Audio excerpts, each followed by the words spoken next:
आज म तपाईलाई फेसबुकमा 1000 भ्यूको कति डलर हुन्छ, कति पैसा नेपाली हुन्छ, आज म तपाईलाई देखाउने छु। प्रत्यक्ष रूपमा धेरै जसोले झुट बोलेर अनेक किसिमका भ्रमहरू फैलाइरहेको छ। तर आज म तपाईलाई चाहिँ 1000 भ्यूको फेसबुकमा चाहिँ कति इन्कम भइरहेको छ अहिले। अब यहाँ चाहिँ देख्न सक्छ, मैले मेरो प्रोफाइल खोले है त। ल हेर्नुहोस्, अब यो भिडियोलाई पुरा हेर्नु होला, तपाईले नहेर्यो भने थाहा पाउनुहुन्न। यहाँ चाहिँ मैले प्रोफाइल खोलिसके र मेरो यो भिडियोमा चाहिँ कन्टेन्टमा जान्छु।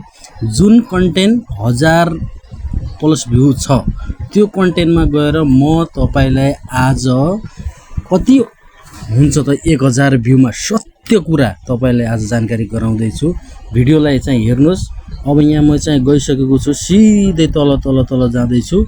यहाँनिर चाहिँ मैले चाहिँ 1094 भ्यूज वालामा खोज्दै छु। त्यो खोजेर ठ्याक्क म तपाईलाई त्यहाँनिर क्लिक गरेर तपाईलाई म चाहिँ 1000 भ्यूमा चाहिँ कति पैसा आउँदो रहेछ, फेसबुकबाट डलर चाहिँ कति हुँदो रहेछ भन्ने कुरा तपाईलाई चाहिँ स्पष्ट देखाउँदै छु।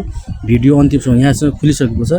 1095 भ्यूको हेर्नुहोस्, यहाँ कति छ, 0.01 1 पैसा डलर भएको छ। 1000 भ्यूको 0.01 1 पैसा डलर भएको छ। यसरी इन्कम हुन्छ। यो चाहिँ सत्य हो। 1 पैसा 1000 भ्यूजको दिन्छ फेसबुकले, त्यो पनि राम्रो भ्यूज पुरा हेर्यो भने। अब हेर्नुहोस् कमाइ कति छ फेसबुकमा। अब तपाईलाई जानकारी भयो होला, यो सत्य कुरा हो है।